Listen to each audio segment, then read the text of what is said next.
안녕하세요, 여러분. 오늘도 나는 침뜸으로 승부한다 이야기 중에 그래도 비교적 이 시간에 아주 짧게 할 수 있는 스토리가 마침 목 디스크와 손의 관계예요. 나머지 부분들은 굉장히 길어서 그거는 시간의 여유가 있을 때 그때 읽어드리도록 하겠습니다. 목 디스크와 손의 관계. 여러분, 관계 있을까요? 없을까요? 관계가 있으니까 언급을 하시겠죠? 네, 이야기 속으로 들어가 보겠습니다. 손이 저리시나요? 아, 손이 저리시다고요? 어깨가 저릴 때도 있어요. 두꺼운 안경 너머로 나를 넌지시 쳐다보며 앤 선생이 대답했다. 교사로 정년퇴직했다는 그는 손이 저리다고 한마디 하고는 아무 말 없이 팔목만 내밀었다. 맥을 짚어보라는 것 같았다. 나는 하기 싫은 대답을 억지로 하는 듯한 그의 얼굴을 찬찬히 들여다보았다.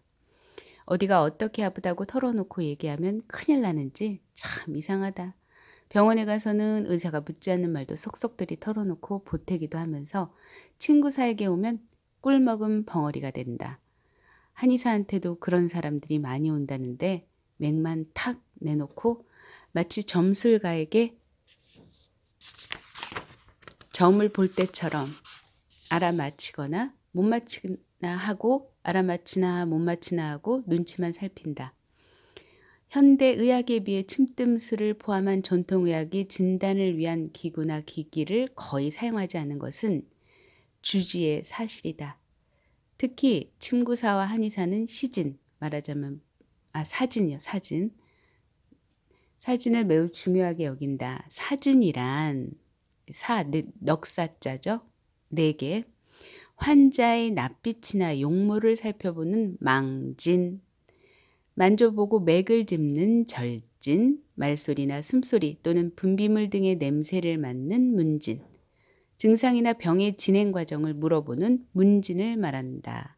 사진은 매우 중요해 어느 것 하나 빼먹거나 소홀히 해서는 안 된다. 그렇지만 조금만 더 주의를 기리면 환자가 말해주는 증상만으로도 의심되는 질환의 폭을 대폭 줄일 수 있다. 우선 N 선생은 내가 물어보기도 전에 손이 저리다고 하며 손목을 내놓았다. N 선생 본인은 용하다고 소문이 났으니 능력이 있으면 알아내라는 짓궂은 심사였을지 모르나 이미 결정적인 단서를 넘겨준 것이나 다름없었다. 나는 넌지시 물었다. 한약을 많이 드셨나 봐요. 뭔가 감추려다 들켜버린 어린아이처럼 N 선생의 얼굴이 붉어졌다. 그저 그는 속 시원하게 대답하지 않고 우물거렸다. 그리고 내가 마치 죄를 캐는 사람이라도 되는 듯 슬그머니 내 눈치를 살폈다. 사실 그의 용모만 보아서는 한약을 많이 먹었는지 아닌지 알 도리가 없다. 다만 맥을 짚으라고 손을 척 내미는 폼새가 아주 익숙한 데다가 손이 저려서 친구 사에게 올 정도라면 이미 한의원을 여러 군데 돌며 약을 먹은 것이 분명하다고 판단했을 뿐이었다. 비싼 한약을 잔뜩 먹었지만 낫지 않으니 소문 따라 내게 한번 와본 것이고 내친김에 내 실력을 떠보려 했던 것이다. 그의 말만으로 의심할 수 있는 질병은 목 디스크.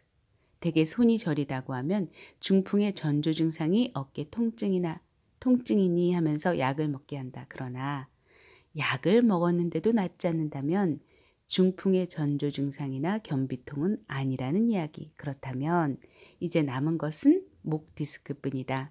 나는 정말 목 디스크인지 확인하기 위해서 질문을 했다. 발은 잘 돌아가죠? N 선생은 팔을 앞뒤로 돌려보더니 고개를 끄덕였다.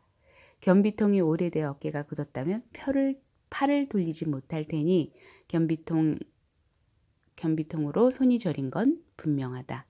나는 그에게 손가락이 저려오면 이야기하라고 이르고서 등에 천종혈과 고황혈을 차례로 눌렀다. 여기를 눌러 손가락이 저리면 흉추에 이상이 생긴 상태. 제3흉추에서 제7흉추까지 눌러 자지러질 정도로 아픈 곳을 찾으면 되는데 그는 반응을 보이지 않았다. 다시 한번 눌러보았으나 N 선생은 반응이 없었다. 그래서 이번에는 어깨마루 끝과 목뼈 사이의 중간인 견정혈, 조금 아래에 있는 천료혈을 찾아 눌렀다. 그러자 그가 손가락이 저려온다고 했다. 천료를 눌러 손가락이 저리다면 목뼈에 이상이 있다는 신호이다. 나는 왼쪽 천류와 오른쪽 천류를 번갈아 누르면서 말했다. 오른손은 괜찮은데 왼손이 저리죠? 네, 왼손이 저려요. 양쪽 손이 똑같이 저린 법은 없다. 나는 그의 왼쪽에 서서 그의 이마를 잡고 목을 끌어당겨 왼쪽 뒤로 젖혀보았다. 그는 손이 저리다고 했다. 이번에는 반대쪽인 오른쪽 앞으로 그의 목을 기울였더니 저린 게 없다고 했다. 그렇다면 틀림없이 목 디스크였다. 이제 목뼈를 눌러보면 탈이 난 곳이 어디인지 확실하게 찾을 수 있을 터. 나는 오른손 엄지손가락 그의 목뼈를 아래에서 위로 차례로 눌렀다. 으악! 그는 목뒤가 터질 듯이 아프다며 소리를 질렀다. 더 저린 쪽이 왼쪽이니 굉장히 아파하는 목뼈의 왼쪽 옆을 눌러 더듬으면서 가장 아픈 곳을 찾았다. 여기입니다. 탈이 난 곳이. 그는 내가 목 디스크 때문에 손이 저린 것이라 하자 믿을 수 없다는 토로 반문을 했다. 그럼 제가 다녔던 한의원에서는 그런 얘기를 왜 안 하는 거죠? 거기에서는 무엇 때문에 손이 저린 거라고 하던가요? 그는 대답은 하지 않고 어색하게 웃기만 했다. 중풍이 올 징조라거나 변비통이라고 했을 겁니다. 그렇죠? 그는 대답 대신 긴 한숨을 내쉬었다. 목 디스크이건 허리 디스크이건 탈이 난 곳, 즉 눌러서 가장 아픈 곳이 침뜸 치료의 중심점. 디스크는 대개 3마디가 함께 탈이 나므로 중심점과 위아래 옆을 치료해야 한다. 바로 이것이 디스크를 치료하는 침뜸 특효 처방의 핵심이다. 중심점만 치료해서는 쉽게 낫지 않고 낫다가도 쉽게 재발하는데 3마디를 함께 치료하면 치료 경과가 탁월할 뿐더러 재발률도 대단히 낮다. 더불어 저린 손의 손등에 있는 증저혈, 손목 바깥의 양지혈, 팔목 바깥의 외관혈을 배합하여 증상이 나타나는 부위를 치료한다. 이는 잎사귀가 마를 때 뿌리에 물을 주면서 잎사귀에도 물을 흠뻑 뿌려주는 것과 같은 이치. 병의 근본과 증상을 동시에 치료하면 치료 경과가 한결 높아진다. 여기 어깨 축지 부위의 천류혈, 천종, 고항혈을 함께 쓰면 탈이 난 뼈 부위의 통증이 가라앉고 손저림이 곧바로 사라진다. 나는 가장 근원적인 문제를 해결하는 처방도 함께 썼다. 흉추의 이상보다 더 근원적인 원인, 쉽게 말해 흉추의 이상을 일으키게 한 근원적인 원인이란 뼈가 탈을 일으키게 한 원인을 말한다. 우리 전통의학에서는 뼈의 탈은 신이 허하거나 몸 전체가 허해서 일어나는 것으로 보고 있다. 그러므로 몸 전체를 보호해주는 무국보양뜸을 겸해 병의 깊숙한 뿌리까지 완전히 걷어낼 수 있겠다. 연 선생은 침과 뜸을 맞고 일어서서는 손저린 게 없어졌다며 신기했다. 그리고는 씁쓸한 표정을 짓고는 혼잣말처럼 말했다. 지금까지 손저린 것 때문에 먹은 약이 몇째인데 침뜸 한 번에 이렇게 시원하다니. 땡땡땡땡입니다. 오늘도 역시 즐거운 이야기 되셨으리라 믿어 의심치 않습니다. 다음 이야기는요. 당뇨나 아니면은 많이 흔히들 고통스러워하시는 부분들, 중풍에 관한 이야기. 근데 중풍에 걸리면 사실은 굉장히 어렵거든요. 예방 차원으로 무국보양뜸을 꾸준히 해주시는 게 좋습니다. 이게 사실 가족력, 유전력이 밀접한 영향을 미치죠. 그럴 수밖에 없는 것이 습관적으로 인간은 살거든요. 자기가 과거에 먹었던 음식들을 사실 그냥 무의식 중에 고집을 한단 말이죠. 그렇기 때문에 가족력이라고 하는 거는 습에서 오는 결과값이거든요. 그래서 평소에 자기가 자기 식구들 중에 중풍이 있다, 당뇨가 있다 하신다면 그분들의 식습관을 잘 관찰하셔서 그분들의 식습관을 벗어나는 습관을 즉 식습관을 개선하시라는 말씀인 거죠. 그래서 가급적이면 채식 위주로 이게 이제 오장육부도 나이만큼 노화가 됐다고 보시면 되고요.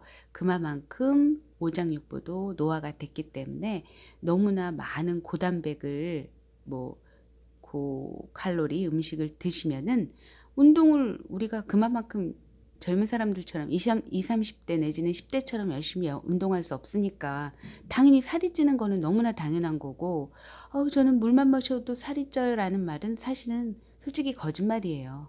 드시고서 운동을 안 하니까 그런 거니까 차라리 뭐 이상한 약 드시고 오장육부를 망가뜨리지 마시고 그냥 덜 드시는 것이 가장 효율적이고요. 그리고 본인이 더 잘 알잖아요. 내가 움직이는 걸 별로 좋아하지 않는다. 그럼 당연히 소식을 하셔야죠. 그리고 채식 위주로 하시고, 그리고 이제 우유라고 하는 것이 오히려 칼슘, 우리 몸속에 있는 칼슘을 오히려 빼먹는 작업을 한단 말이죠. 왜? 우유라는 것이 그렇게 옛날처럼 아이들이 그 젖소들이 평화롭게 풀을 뜯어먹고 젖을 분비하는 게 아니고, 뭐 성장 촉진제, 호르몬제, 뭐 이런 항생제들 덩어리, 그 약을 먹고 자란 그 친구들이 젖을 뿜어내는 거거든요. 우린 그 약을 먹는 거라고 보시면 돼요. 굳이 그런 우유를 먹을 이유가 없는 거죠. 차라리 두유를 드시고요. 두유 너무 비싸요 하시는 분들은 대두콩을 불려서 그냥 수시로 밥에 넣어서 드시는 것도 좋고, 아니면 아예 그냥 왕창 찌셔가지고 뭐 그냥 드셔도 되고, 아니면 좀 더 내가 좀 부드럽게 만들고 싶다 하시는 분들은 시중에 파는 그 효소 발효 음식이 많잖아요. 갑자기 생각이 안 나네. 일본 음식 중에 나또를 팔잖아요. 그 나또를 조금만 건져서 그 대두콩을 불려서 쪄진 거에다가 살짝 조금만 넣어보세요. 그러면 또 그렇게 번식을 하거든요. 모든 것들이.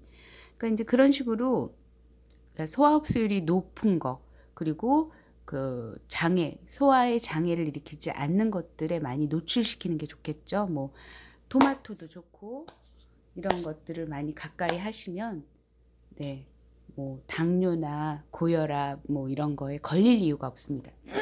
죄송합니다. 중풍이나 이런 거에 걸릴 이유가 없어요. 그리고 매일 꾸준히 걸을 수 있으면 그것처럼 금상첨화는 없겠죠. 그래서 이렇게 오늘도 건강한 하루 되시기를 바랍니다. 다음번에는 당뇨 중풍 이야기 들려드릴게요. 감사합니다.